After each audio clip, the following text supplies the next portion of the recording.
Hello, it's Michael Watts here, and in this video I'm looking at 5 ridiculously cool guitars that somehow I still haven't played. I do have a confession to make.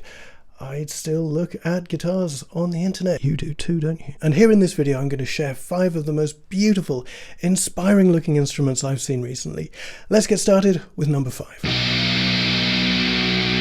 This is an Abasi Concepts Larada. Tosin Abasi is a guitarist that you may be familiar with if you're into a sort of genty, math rocky, new, I'm not quite sure what they're calling it these days. Either way, he's a phenomenal player, and he was with Ibanez, as you might expect, for many years. That's often the favoured weapon of that genre, and he's come up with his own design. I have to say, I think it is absolutely gorgeous. This one in particular, you can see recently viewed here. This is the one I've had my eye on. It's sold out, sadly, but that doesn't stop me having a bit of a look. I mean, yeah. Isn't it though? There's so much about this guitar that intrigues me. The body shape I think is beautiful. I especially like this curve into the shoulder where the fretboard meets at the 12th fret. It's a 24 fret instrument, but I guess because it's also a 7-string, by the point that you are playing the higher notes, you've already got your thumb wrapped around the bottom of the neck. And as I understand it, with this Japanese series, Tosin actually spec'd out a slightly different neck carve. So it's almost a hybrid contour, which means that for people that are more used to the carve of a 6-string neck, it's a little thinner towards the bass end, and that means your thumb just feels a little bit more comfortable. It's certainly something that I think I would appreciate, because the idea of playing a 7-string guitar, I'll be quite honest with you, absolutely terrifies me. However, if I was to play a 7-string guitar, it would be in this gorgeous shell pink colour. One of the things I really love about this, it's not necessarily obvious from the picture itself, but the front of the body is matte and the edges are in a metallic gloss pink as well. Really, really beautiful, and you know, it's these little details that I always appreciate. We've got a pair of Fishman Fluence pickups. I believe they are Abasi's own signature model. A Wenge neck. Yeah, that's been hit or miss for me, I'll be honest, when it comes to acoustic guitars, but when we're talking electrics and basses, certainly I have enjoyed it in the past. It's a fan fret. I mean, at this point, 7-string fan fret, you might as well go all in. What a beautiful, beautiful design. Here is Tosin himself, and you can hear what one of these instruments sounds like in his hands.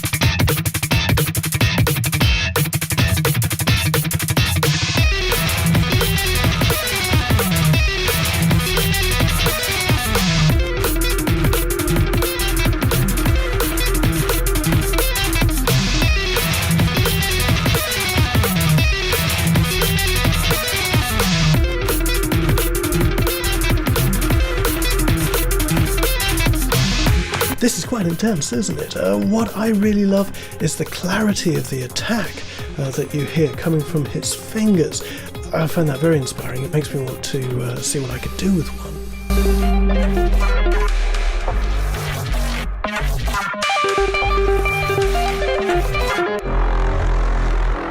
Altogether, I have to say, I find this a really elegant instrument, and I'm really looking forward to oh, come on.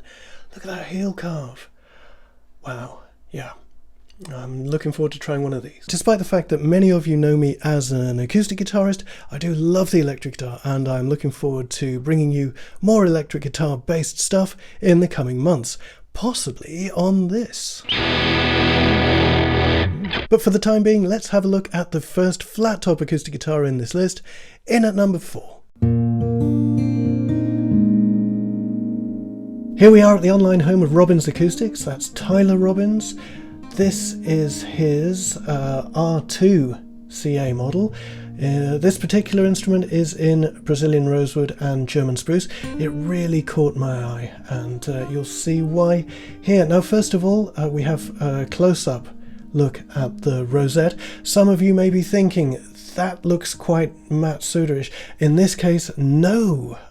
This sort of geometric, almost pixelated outline design is typical of the work of Brian Gallup. Robbins is actually an acolyte of the Gallup school of guitar building, and you can see that in his work. It's really fine, beautiful line work here, these sort of hollowed out shapes interspersed with this, what I'm assuming is either dyed burl or could even be some sort of acrylic. Either way, it's very tastefully done. But yes, very much this kind of line work is the sort of thing that you would see on guitars like the Gallup Borealis, which is one of my favourite fingerstyle instruments. Now, here we have a full-length shot. It really is an elegant, smaller-bodied guitar. We've got a bevel here. It's kind of a cross between the Laskin bevel towards the top here with this angled corner to it, and then it fades away into Kevin Ryan's approach. That's really quite beautiful. We have a two-tone headstock, some Goto 510s, and that's kind of the industry standard, isn't it, for luthier built acoustic guitars. Really interesting, what I'm assuming is the 12th fret inlay. Yeah, absolutely. So once again, man after my own heart, 12 fret guitars. We've got this beautiful double line motif. Now that is it's proving increasingly popular. We're seeing it quite a bit at the moment. I first saw it in the guitars of Michael Bashkin. In this case, however, we've got an asymmetrical approach, so one line is shorter than the other. Really beautiful, creative little detail. I enjoy that a lot. Now, on the back of this instrument, well, we've got, I mean, it has been said that my taste in guitars runs towards the sort of the extravagant. Maybe that's why this instrument appeals to me. I think it's very beautiful, the way that he's got this spectacular Brazilian rosewood, but he's also treated it with an artist's approach. You know, everything that he's done complements the natural materials, and the natural materials complement all the handmade, man-made elements as well. I think that's just a beautifully judged instrument. It looks good from all angles. The spruce top is, I mean, it's a gorgeous, gorgeous piece of wood. I can already hear this thing ringing. I'm imagining a very forward, very immediate response, the sort of thing that I've come to associate with Gallup school instruments. Also that ringing Brazilian rosewood kind of sound, which, you know, I've said before, it's not necessarily my sound, but I do enjoy it, and I get the feeling that I would have a great time on this guitar. Yeah, beautiful work. Really, really beautiful stuff. Now let's go from one Tyler to another with a sensational archtop in at number 3. LHT Guitars, this was a new one for me until relatively recently. I want to take us straight through to the gallery section. There is one instrument in particular that I want to show you, and it's right here, the Patina and Sapelli Fugue. In fact, we can see the back of it right now. Are you ready for this? Okay, so LHT Guitars. LHT stands for Long-Haired Tyler Wells. I don't know much about Tyler other than he studied with Tom Rebecki. Tom was one of the pioneering luthiers when it came to use of quilted mahogany from the tree, and you may have heard me talk about him in that context. Now, speaking of spectacular looking wood, Sapelli, it's often misunderstood simply because its use has been quite prevalent when it comes to more economical guitars made by companies like Taylor especially. But in the right hands, Sapelli is a devastatingly effective wood. I absolutely love it. I've played Sapelli guitars by builders like Michael Greenfield, for instance, who have, just wonderful. Absolutely astonishing. Once again, it comes back to this debate: is it the chef, is it the ingredients? Anyway, let's have a look at the work of this particular chef. I hope you are prepared for what I'm about to show you. I certainly wasn't the first time I saw it. Here we go. Oh, look what he's done. Yeah, wow. What can I say? Just beautiful shape, this asymmetrical flowing thing. It's quite life affirming, isn't it? This soundboard, as you'll see, it's spruce, but it has been treated. I believe this is gold foil that has been hit with some sort of mixture of chemicals to produce this extraordinary patina. I'd really be interested in hearing this instrument with a combination of the humbucker and something like a K&K transducer under the bridge as well. I think that would be quite exciting. Anyway, Mr. Wells. Beautiful stuff. Speaking of archtops, and regular viewers will know just how much I adore these gorgeous instruments, here's a guitar by one of the true masters of this style, in at number 2.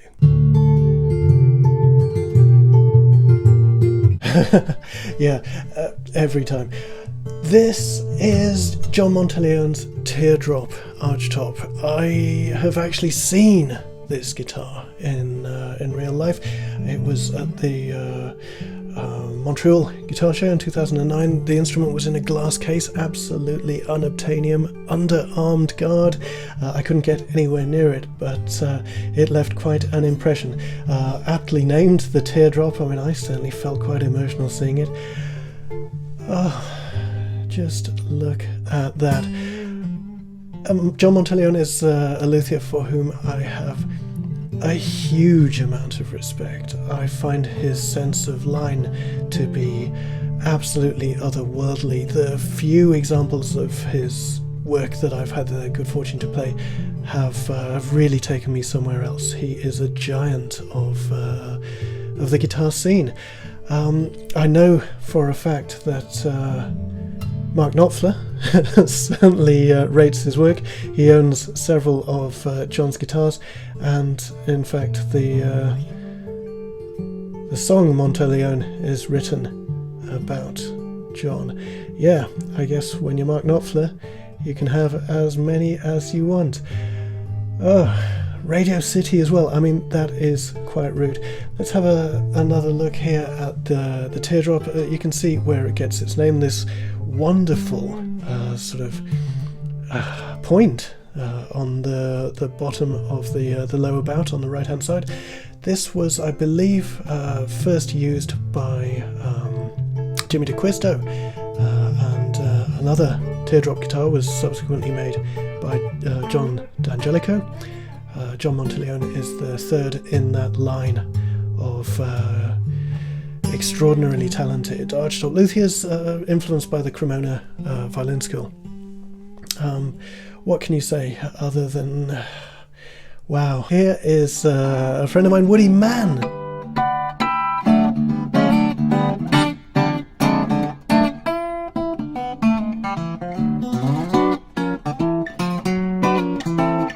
Just listen to that. I mean, oh yeah. Wonderful, wonderful.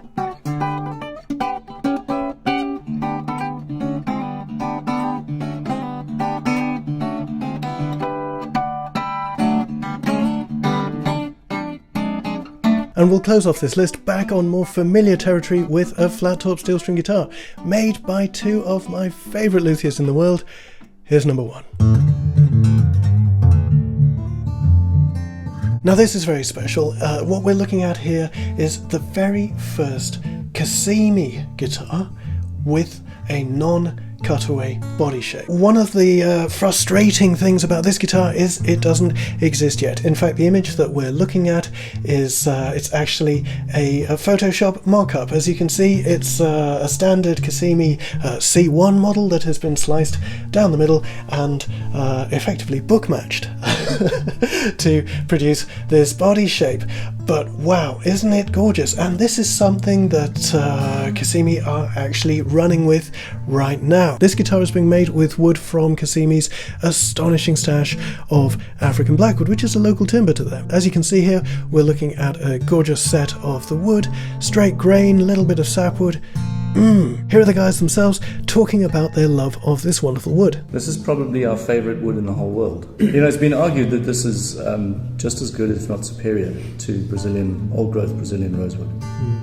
And I mean, we would vouch for that, I think. It kind of gives you everything that you could want, you know, in terms of spectrum, from the lowest lows right through everything to the highest highs. And so it's wonderful because as an artist, you then have the entire palette at your disposal. Other than that, there are a lot of exciting things about this guitar. The Alpine Moon Spruce top, the signature aesthetics, beautiful, but perhaps the most exciting thing of all.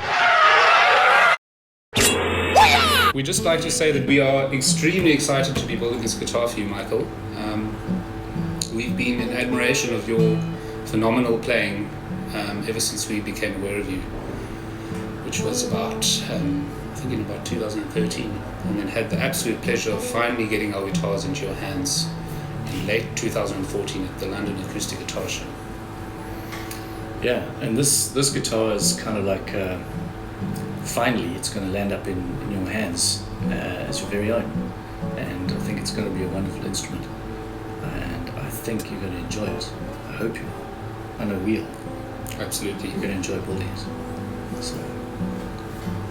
Over the years, I've had the pleasure of sharing a lot of my experience, thoughts and advice when it comes to custom acoustic guitars. And now, during the creation of this instrument, you'll get to see all that put into practice. So for everybody out there who's thinking of ordering a custom or bespoke acoustic guitar, or even making one, I hope you'll join us on this journey. Until next time, stay tuned.